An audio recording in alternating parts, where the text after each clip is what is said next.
បាទអសួស្តីបងប្អូនអរគ្នាថ្ងៃនេះខ្ញុំមានវីដេអូមកបរៀនបងប្អូនអរគ្នាអំពីរបៀបក្នុងការធ្វើ thumbnail អញ្ចឹងវិធីធ្វើគឺងាយៗទេយើងមានតែ app នេះមួយ app insert នេះមួយអញ្ចឹងបើសិនជាបងប្អូនអត់ទាន់មានទេ download បើសិនជាមានហើយក៏ឡើងទៅការចូល app ហ្នឹងបណ្ដោយអញ្ចឹងខ្ញុំធ្វើការរើសជាមួយនឹង photo ព្រោះយើងធ្វើជារូបសិល្បៈរូបភាពបើយើងកាត់តជាវីដេអូយើងដាក់វីដេអូតែនេះយើងធ្វើជារូបភាពយើងកាត់ចូលរូបភាពមកអូខេអញ្ចឹងចុច new មួយអញ្ចឹងខ្ញុំធ្វើការរើសដាក់ blend នេះអញ្ចឹងធ្វើការរើស background អូខេបន្ទាប់មកវាចេញតម្រងជា18អញ្ចឹងសុំសេរីវាទៅជា16តែបើសម្រាប់បងប្អូនដាក់នៅលើ Facebook អាចសេរីវាទៅជា 9.16 អីចឹងខ្ញុំធ្វើការរើសមកនេះកន្លែង canvas នេះមកអូខេបន្ទាប់ពីចូលកន្លែង canvas នេះហើយបងប្អូនចុចពាក្យថានេះ 16.9 មកអាកន្លែង side អូខេចុចមកអញ្ចឹងបងប្អូនធ្វើការ select រើស background ខ្ញុំធ្វើការរើស background នេះវាបន្ទាប់ពីគ្លីកហើយយើងដាក់ចុចកន្លែងនេះកន្លែងអក្សរ T នេះកន្លែង tick នេះចុចមកហើយខ្ញុំធ្វើការដាក់ចឹងខ្ញុំដាក់ style វាហ្នឹងសិនហើយខ្ញុំធ្វើការទាញវាបរិវាបន្តិចមកអូខេខ្ញុំដាក់នៅនេះហើយសម្រាប់ font អក្សរស្អាតនេះគឺខ្ញុំដូនមកទេអញ្ចឹងយើងចង់ដូរ font យើងអាចដូរបានជាមួយខ្ញុំដាក់តាវីដេអូខ្ញុំសេទៅទៀតអូខេនៅលើកម្មវិធីខ្ញុំដាក់នេះមកហើយខ្ញុំកែពណ៌វាបន្តិចតោះ edit នេះកន្លែងនេះបងប្អូនអរគ្នានេះកន្លែងដូរ font ហ្នឹងយើងអាចដូរ font បានអញ្ចឹងខ្ញុំដាក់ font ហ្នឹងគឺស្អាត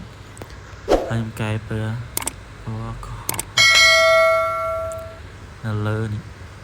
នៅលើកម្មវិធីខ្លាញ់ភ្នែកយើងខ្ញុំដាក់អាចនឹងឃើញអញ្ចឹងខ្ញុំដាក់ logo នេះបានហើយខ្ញុំធ្វើការ save រូបវាមកអូខេខ្ញុំ save រូបវាវិញចូលកន្លែងយើងវិញមកចូលលេង insert យើងវិញអូខេខ្ញុំចុចយកពាក្យថា sticker នេះហើយចុចកន្លែងរូបនេះហើយយកពាក្យថាបូកនេះមួយខ្ញុំចុច choose from camera roll ដើម្បីយករូបភាពហើយខ្ញុំសូមរើសរូបនេះដាក់អូខេតែពីបានហើយយើងមានអីបាទអូខេខ្ញុំតទៀតបានសង្គមហើយខ្ញុំធ្វើការដាក់រូប logo មួយទៀតគឺ logo Facebook និង YouTube Facebook បាននេះធ្វើការ save វាមួយមក save មួយបន្ទាប់មកខ្ញុំធ្វើការ YouTube មួយទៀត YouTube logo អូខេអញ្ចឹងខ្ញុំនេះបានហើយ YouTube នេះដាក់វាទៅខ្ញុំចុចកន្លែង sticker ទៀតហើយខ្ញុំដូនវាមកនេះអញ្ចឹងវាជាបែបនេះយើង edit វាឬក៏កាត់វាអញ្ចឹងឥឡូវខ្ញុំធ្វើការកាត់វាទៀតចុចឲ្យបើយើងចង់កាត់វាកុំឲ្យវាមានផ្ទាំងស្អីយើងកាត់នេះចុចមកហើយយើងលើពាក្យថា choose នេះហើយយើងរើសមកទៀតមកអូខេឥឡូវកាត់ដាច់ឲ្យអញ្ចឹងយើងសារថ្មីនេះអ្នកកាត់ទេហើយអត់ស្អាតខ្ញុំចុចគ្រីមកយើងដាក់ក្របវាអូខេអញ្ចឹងបាននេះស្អាតនេះលុបចោល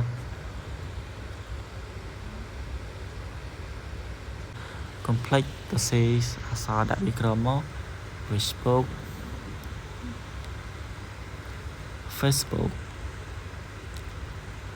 អូខេ Facebook តែខ្ញុំសុំកែពណ៌វាទៅជាពណ៌សនេះហើយខ្ញុំធ្វើការដាក់វានៅក្រោមនេះនេះដាក់ដល់ហ្នឹងហើយខ្ញុំទាញខាត់លើតិច Facebook ហើយដាក់នេះមកអូខេបានហើយបន្ទាប់មកយើង complete អីសោះពាក្យមួយដែលខ្ញុំគិតថាវាមានន័យហើយសំខាន់សម្រាប់ខ្ញុំដែលខ្ញុំធ្វើបច្ចុប្បន្នមកគឺ2025សម្រាប់ឆ្នាំគឺលយប៉ុណ្្នឹងទេហើយហើយកន្លែងនេះខ្ញុំអាចនឹងកាត់ដាក់រូបខ្ញុំឥឡូវខ្ញុំថែមរូបខ្ញុំនេះឲ្យកាន់តែវា special នេះរូបនេះអូអត់ទេដាក់ subscribe វិញ subscribe ស្អាតលើជាង tiện tiếng chứ đã subscribe mình ta sẽรับnhau mặt ấy đi bản năng cả vô khi là những cắt riêng mình tiết thì cắt bán nó những vô này mà vô bản năng vào đó cắt mình chó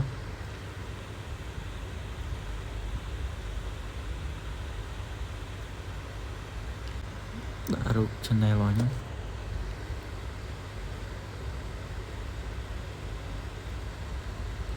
tập đã rút channel vào nhé nhìn xong tiền nhiều biết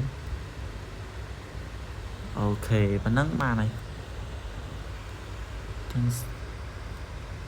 ba nữa giờ mở bì cái đòn gì